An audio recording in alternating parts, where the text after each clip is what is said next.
Hello friends, അസ്സലാമലൈക്കും. Welcome back Andes kitchen. എല്ലാവർക്കും സുഖം തന്നെയല്ലേ? ഈ ചാനൽ നിങ്ങൾ സബ്സ്ക്രൈബ് ചെയ്യുക, ലൈക്ക് ചെയ്യുക, ഷെയറും ചെയ്യുക. എന്നാലേ ഞാനിടുന്ന വീഡിയോസ് നിങ്ങളിലേക്കും എത്തുകയുള്ളൂ. ഞാനിവിടെ ഉണ്ടാക്കാൻ പോകുന്നത് തേങ്ങാപ്പാലിൽ വറ്റിച്ചെടുത്ത ബീഫ് കറിയാണ്. എങ്ങനെ ഉണ്ടാക്കുന്നത് എന്ന് കാണാം. 1 കിലോ ബീഫ് ഞാനിവിടെ എടുത്തിട്ടുണ്ട്. നല്ലവണ്ണം വൃത്തിയാക്കി കഴുകിയ ശേഷം ഒരു കുക്കറിലേക്ക് ഇട്ട് കൊടുക്കാം.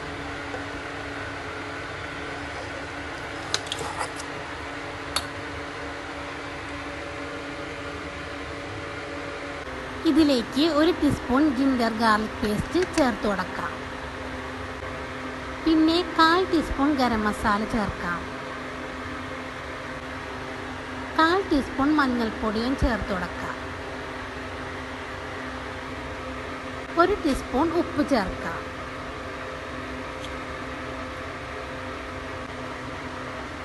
ഒരു ടീസ്പൂൺ സുർക്ക ഒഴിച്ചു കൊടുക്കാം. പിന്നെ 1/4 ഗ്ലാസ് വെള്ളം ഒഴിച്ചു കൊടുക്കാം.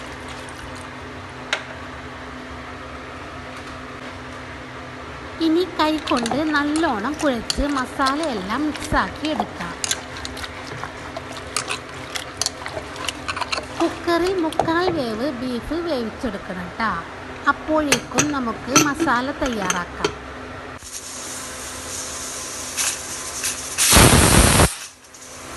3 സവാള കട്ട് ചെയ്തത് എടുക്കാം.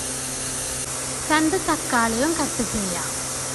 മിക്സിയുടെ ചെറിയ ജാറിലേക്ക് 4 പച്ചമുളക് ഇട്ട് കൊടുക്കാം. പിന്നെ 2 ടീസ്പൂൺ കുരുമുളക് ഇട്ട് കൊടുക്കാം.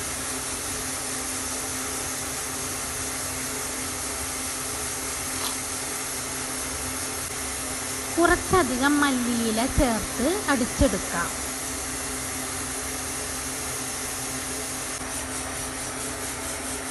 ഇനി ഫ്ലെയിം ഓണാക്കി ഒരു പാനിലേക്ക് വെളിച്ചെണ്ണ ഒഴിച്ച് സവാള കട്ട് ചെയ്തത് ഇട്ട് കൊടുക്കാം.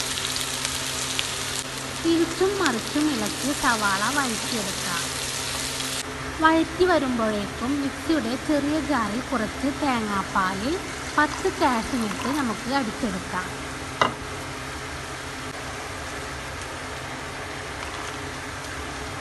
പിന്നെ പാനിലുള്ള സവാള വഴറ്റി വന്നാൽ 1/4 ടീസ്പൂൺ ജിഞ്ചർ ഗാർലിക് പേസ്റ്റ് ഇട്ട് കൊടുക്കാം. ഇതിലേക്ക് കട്ട് ചെയ്ത തക്കാളിയും ഇട്ട് കൊടുക്കാം. ഇത് വഴറ്റിയെടുത്താൽ കുരുമുളകും മല്ലിയിലയും കൂടി അടിച്ചത് ഒഴിച്ചു കൊടുക്കാം. എല്ലാം ഒന്ന് ഇളക്കി യോജിപ്പിച്ചെടുക്കണം കേട്ടോ.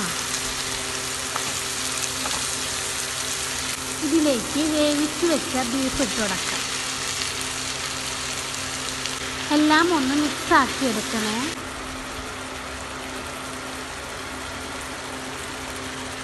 ഇനി നമുക്ക് കാഷ്യൂനട്ടും തേങ്ങാപ്പാലും അടിച്ചത് ഒഴിച്ചു കൊടുക്കാം. 1/2 മുറി തേങ്ങയുടെ കട്ടിയുള്ള പാലാണ് ഒഴിച്ചത് കേട്ടോ. ഇതൊന്ന് വറ്റിച്ച് തിക്കാക്കി എടുക്കണം. പിന്നെ ഉപ്പ് ആവശ്യത്തിനുണ്ടോ എന്ന് നോക്കണേ.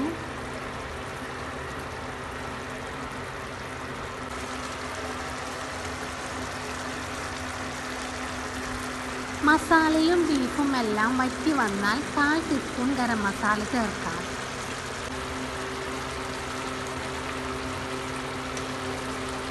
ഇതിലേക്ക് കുറച്ച് സ്പ്രിംഗ് ഓണിയനും ചേർത്ത് കൊടുത്താൽ തേങ്ങാപ്പാലിൽ വറ്റിച്ച ബീഫ് കറി ഇവിടെ റെഡി.